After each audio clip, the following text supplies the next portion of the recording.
ನೂತನ ರಾಜ್ಯ ಬಜೆಟ್ನಲ್ಲಿ ತೀರಾ ಹಿಂದುಳಿದ ಪ್ರದೇಶ ಕಲ್ಯಾಣ ಕರ್ನಾಟಕ ಭಾಗದ ಸಮಗ್ರ ಅಭಿವೃದ್ಧಿಗೆ 25,000 ಕೋಟಿ ಅನುದಾನ ಮೀಸಲಿರಿಸಬೇಕು ಎಂದು ರಾಯಚೂರು ಕಾಟನ್ ಮಿಲ್ಲರ್ಸ್ ಅಸೋಸಿಯೇಷನ್ ಅಧ್ಯಕ್ಷರಾದ ವಿ ಲಕ್ಷ್ಮೀರೆಡ್ಡಿ ಅವರು ರಾಜ್ಯ ಸರ್ಕಾರಕ್ಕೆ ಒತ್ತಾಯಿಸಿದ್ದಾರೆ.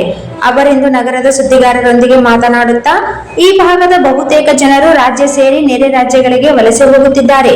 ಇದನ್ನು ತಪ್ಪಿಸಲು ಕಲ್ಯಾಣ ಕರ್ನಾಟಕ ಭಾಗದಲ್ಲಿ ಬೃಹತ್ ಕೈಗಾರಿಕಾ ಘಟಕ ಸ್ಥಾಪನೆ ಮಾಡಬೇಕು. ಆ ನಿಟ್ಟಿನಲ್ಲಿ ಕಲ್ಯಾಣ ಕರ್ನಾಟಕ ಅಭಿವೃದ್ಧಿಗೆ ರಾಜ್ಯ ಸರ್ಕಾರ ಕ್ರಮ ವಹಿಸಬೇಕು. ಕಲ್ಯಾಣ ಕರ್ನಾಟಕ ಅಭಿವೃದ್ಧಿಗೆ ಇಲ್ಲಿನ ಎಲ್ಲಾ ಜನಪ್ರತಿನಿಧಿಗಳು ರಾಜ್ಯ ಸರ್ಕಾರ ಗಮನ ಸೆಳೆಯಬೇಕು ಎಂದು ಒತ್ತಾಯಿಸಿದ್ದಾರೆ. ನಿರುದ್ಯೋಗ ನಿಯಂತ್ರಣ ಹಾಗೂ ಕಲ್ಯಾಣ ಕರ್ನಾಟಕ ಸಮಗ್ರ ಅಭಿವೃದ್ಧಿ ಹಿತದೃಷ್ಟಿಯಿಂದ ಬೃಹತ್ ಕೈಗಾರಿಕಾ ಘಟನೆಗಳನ್ನು ಸ್ಥಾಪನೆಗೆ 25% ಅನುದಾನ ಮೀಸಲಿಡಬೇಕು ಎಂದರು.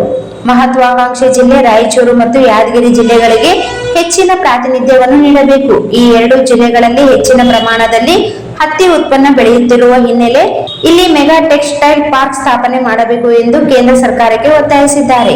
ಈ ಭಾಗದಲ್ಲಿ ಅತಿ ಹೆಚ್ಚು ನಿರುದ್ಯೋಗ ಯುವಕ ಯುವತಿಯರಿಗೆ ಉದ್ಯೋಗ ಕಲ್ಪಿಸಲು ಉದ್ಯೋಗ ಸೆಂಟರ್ ತೆರೆಯಬೇಕು ಎಂದರು. ರಾಯಚೂರಿನಲ್ಲಿ ಅತಿ ಹೆಚ್ಚಿನ ಸಂಖ್ಯೆಗಳಲ್ಲಿ ಆಗುವ ಬೆಸ್ಟ್ ಇಂಡಸ್ಟ್ರಿ ರೈಸ್ ಮಿಲ್ಗಳು, ಕಾಟನ್ ಇಂಡಸ್ಟ್ರಿಗಳು ಮತ್ತು ದಾಲ್ ಮಿಲ್ಗಳು ಇದ್ದು ಇಲ್ಲಿನ ಇಂಡಸ್ಟ್ರಿಗಳಿಗೆ ಕಡಿಮೆ ದರದಲ್ಲಿ ಸಾಲ ಸೌಲಭ್ಯವನ್ನು ಪಡೆಯಲು ಮತ್ತು ಅನೇಕ ಸ್ಕೀಮ್ಗಳನ್ನು ಜಾರಿಗೆ ತಂದು ಈ ಭಾಗದ ಜನರಿಗೆ ಅನುಕೂಲ ಮಾಡಬೇಕು ಎಂದು ಒತ್ತಾಯಿಸಿದ್ದಾರೆ.